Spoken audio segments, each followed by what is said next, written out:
Assalamualaikum warahmatullahi wabarakatuh. Welcome back to Ayu Mufriani channel. Balik lagi di channelnya Ayu Mufriani. Kita akan berbagi beberapa tips ke depannya. Nah, di video kali ini aku pengen berbagi beberapa tips untuk menghemat. Jadi ini tips untuk anak-anak kos agar bisa menghemat uang belanja. Gimana sih caranya, Kak? Gimana sih tipsnya gitu? Nah, tapi sebelum kalian melanjutkan untuk menonton video ini, jangan lupa untuk menekan tombol subscribe dulu. Subscribe dulu guys, ajak-ajak teman kalian juga subscribe dulu. Aduh, subscribe juga, jangan lupa like dan berikan komentar terbaik kalian serta saran untuk aku membuat video apa aja selama bulan Ramadan ini. Let's watching.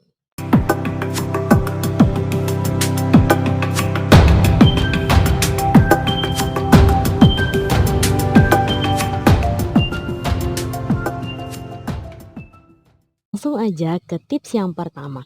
Adapun tips yang pertama dari aku biar kalian bisa menghemat uang belanja kalian guys, biar kalian bisa menghemat, lagi-lagi biar kalian bisa menghemat. Biar kalian gak nyesel di kemudian hari, kalian harus menghemat dari sekarang. Nah, tips yang pertama buat anak kos, biar kalian hemat, yang pertama adalah memasak. Dengan memasak kalian bisa menghemat berpuluh-puluh ribu setiap harinya. Aku jelasin kronologinya. Kalau misalnya kalian satu kali makan itu sekitar mungkin ya hampir 15.000 lah kalau misalnya kalian di Malang ya. Tapi kalau misalnya di Surabaya ya mungkin kalian akan makan itu minimal 25.000 beserta minumnya kan. Nah, kalau misalnya kalian kalikan dengan banyaknya makanan kalian setiap hari, misalnya 15.000 sekali makan, berarti kalau misalnya kalian makan 2 kali sehari, kalian sudah belanja sebanyak 30.000. Bayangkan per hari kalian harus mengeluarkan budget 30.000 hanya untuk makan. Bayangkan loh ya. Nah, kemudian kalau misalnya kalian mengganti makan di luar dengan memasak di kos-kosan, itu akan jauh lebih murah. Jauh lebih murah pokoknya. Kenapa? Aku berikan contohnya nih. Kalau misalnya kalian belanja sayur di pasar itu dengan harga 2.000 saja, 2.000 saja atau enggak 3.000 saja, kalian sudah bisa dapetin satu ikat kayak kangkung, bayam, terus kayak ikan dan lain sebagainya, itu udah bisa dapet udah bisa dapat lauk juga gitu. Dengan budget 10.000 itu bisa bikin kalian makan 3 kali sehari daripada belanja di luar. Kalau belanja di luar kalian bisa beli itu dengan angka 30.000 2 kali makan, tapi kalau dengan makan dan masak sendiri di kos-kosan, kalian bisa makan dengan angka 10.000 atau enggak 15.000 dengan 3 kali makan. Bayangkan berapa banyak yang kalian hemat hanya dengan memasak dari kos-kosan saja guys. Nah, itu tips yang pertama. Aku kasih siasatnya ke kalian gitu, biar kalian kayak berpikir, oh iya ya, kenapa nggak masak aja, kenapa meskipun kalian adalah orang-orang yang nggak suka makan, nggak suka masak, aku juga kayak gitu. Tapi kalau udah kepepet, itu udah harus nabung, bener-bener harus nabung, itu aku pasti masak di kos-kosan. Oke, kita lanjut ke video selanjutnya.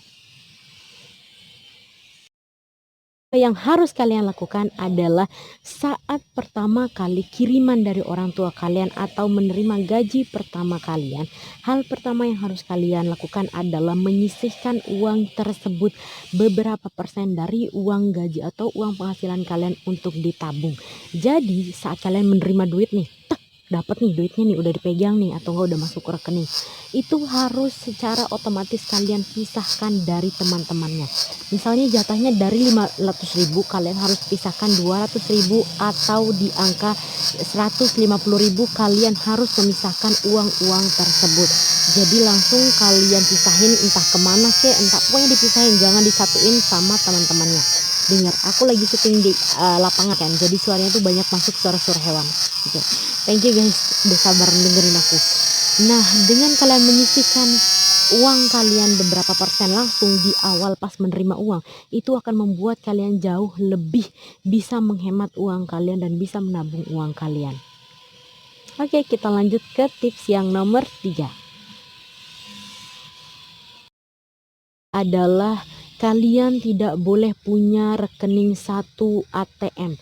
nggak boleh punya rekening satu rekening, jadi harus punya rekening lebih dari satu rekening. Jadi mungkin rekening 2 rekening atau enggak 3 rekening bolehlah.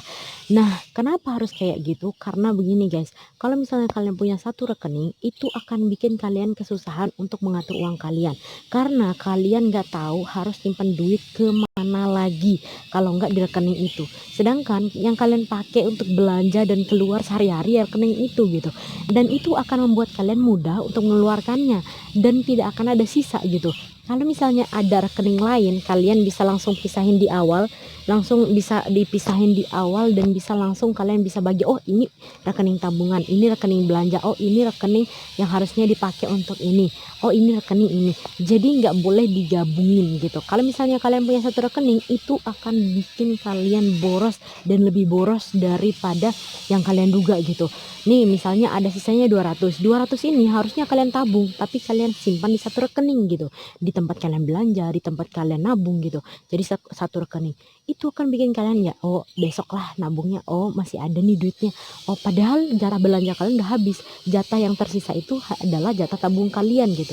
Tapi gara-gara kalian punya satu rekening, akhirnya kalian meremehkan itu gak. Jadi kayak oh nanti aja deh, oh nanti aja deh. Kebiasaan aku banget dulu tuh. Nah nanti aja deh, oh masih ada nih duitnya, oh masih tersisa nih duitnya, kayak gitulah guys. Nah yuk kita lanjut ke tips yang nomor 4. Punya rekening lebih dari satu rekening, kalian udah punya lebih dari satu rekening, usahakan dan jadwalkan berapa kali dalam sebulan kalian harus pergi ke bank dan pergi menabung. Ingat, harus pergi ke bank, aku nggak bilang kalian menyetor. Kenapa begitu? Karena perbedaan antara kalian menyetor tabungan melalui transfer dengan kalian datang langsung ke banknya, itu adalah sesuatu yang berbeda. Kenapa? Karena ketika kita melakukan setor langsung ke bank, itu membuat diri kita, oh ternyata aku udah mulai belajar ya untuk menabung, oh ternyata aku udah mulai rutin loh, udah mulai terjadwal loh. Dan kalian tuh ngerasa, kenapa? Karena kalian juga bawa buku tabungan dan kalian langsung lihat hasil daripada apa yang udah kalian kayak, oh aku udah nabung segini dan udah dicetak langsung di buku tabungan. Dan buku tabungan itu tuh kayak bikin kalian jadi semangat banget ketika kalian nabung gitu loh. Jadi itu saran aku, jangan ditransfer tapi datang langsung ke banknya kalau kalian bisa gitu. Jadi selama kalian bisa datang ke bank, itu tuh kayak bawaan pedenya kita, oh besok aku harus nabung lagi, oh besok aku harus nabung lagi. Kenapa? Karena kita kayak pede gitu datang ke bank, nabung kayak, karena itu kita percaya dengan diri kita sendiri, karena sudah terjadwal setiap berapa kali sebulan kita datang ke banknya. Bukan transfer loh ya, bukan transfer. Tapi kalau misalnya kalian adalah orang-orang sibuk yang nggak bisa datang ke bank, ya udah transfer, yang penting rajin ditabung. Oke, kita lanjut ke tips yang terakhir, adalah melupakan. Kenapa harus melupakan? Setelah kalian nabung banyak-banyak, setelah kalian memisahkan ATM, setelah kalian rajin nabung, setelah kalian rajin setor, setelah kalian memisahkan uang belanja kalian, setelah kalian masak dan menyisihkan uang-uang belanja kalian, pokoknya setelah kalian melakukan semuanya, tugas kalian adalah melupakan uang yang tadi udah kalian tabung. Setiap kali kalian nabung, lupakan. Setiap kalian tabung, lupakan. Jangan berpikir ada uang cadangan, jangan pernah berpikir. Kalau udah kayak gitu, setiap ada masalah darurat yang gak darurat, kalian pasti akan mengeluarkan uang tersebut. Nah, intinya lupakan. Udah tabung, lupakan. Pokoknya setelah nabung lupain. Jangan pernah diinget-inget lagi. Nah, itu sekian dari aku, beberapa tips buat kalian anak-anak kos untuk bisa lebih hemat dan menabung lebih baik lagi. Thank you for watching. Don't forget to subscribe, like, and comment. Wassalamualaikum warahmatullahi wabarakatuh.